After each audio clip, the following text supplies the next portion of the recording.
જય શ્રી રામ મિત્રો, આજે આપણે જવાનું છે ભોલુ બાપુ વારે આપણે જવાનું છે બાપુની આશ્રમે મુલાકાત લેવા। તો વિડીયોમાં છેલ્લે સુધી બન્યા રહેજો, તમને મજા આવશે। તો મિત્રો હવે આપણે પહોંચી ગયા છીએ બાપુના આશ્રમે। તો મિત્રો તમે જોઈ શકો છો આ છે ધજા। તો મિત્રો તમે આ ફોટા જોઈ શકો છો, એમાં છે જૂનો ઇતિહાસ આ મંદિર વિશે। આ મંદિરમાં શું શું થયું છે અને એનો ઇતિહાસ છે મિત્રો તમે જોઈ શકો છો। પછી મિત્રો આપણે આવી ગયા પ્રસાદી લેવા માટે। તો પ્રસાદીમાં શું શું છે તો ચાલો તમને દેખાડું।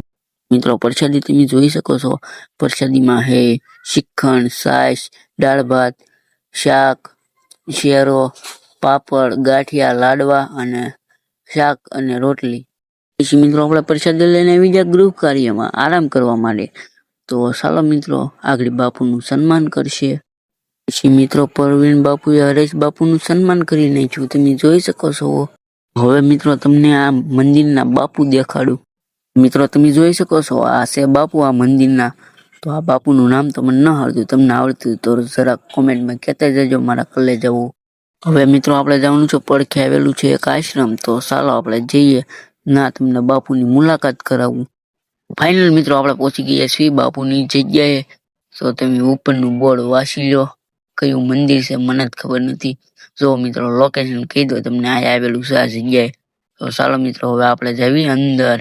જો કે મિત્રો કવડું મોટું મંદિર છે, આ 3 વીઘામાં મંદિર છે મિત્રો, કેવું સુંદર મજાનું મંદિર છે જો।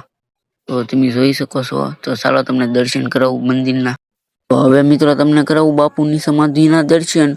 તો મિત્રો આ છે બાપુની સમાધિ। તો ઉપર નામ તો લખ્યું જ છે કયા બાપુની સમાધિ છે, તો તમે જરાક વાંચી લેજો અને દર્શન કરી લો સમાધિના મિત્રો।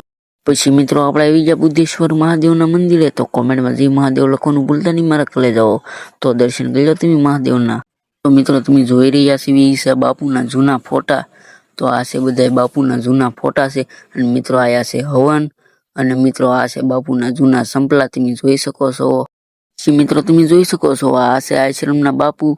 આ બાપુ બોલી નથી શકતા અને સાંભળી નથી શકતા। હવે મિત્રો આપણે જવાનું છે એક એવા ગામમાં કે ના પેંડા બહુ વખણાય છે। તો ચાલો મિત્રો આપણે જઈએ અને તમને દેખાડ। ચાલો મિત્રો આપણે આવી ગયા છીએ અંદરની। તો ચાલો મિત્રો તમને મહાદેવના મંદિરના દર્શન કરો। અને અહીંની મિત્રો ખાસ એવી વાત છે કે આયા આપણે મીઠું માનવીને તો આપણને ધાધર બાધર ને ખંજોળ એવું આવતું હોય તો આપણને બેદીમાં સારું થઈ જાય છે મીઠું માંડવાથી।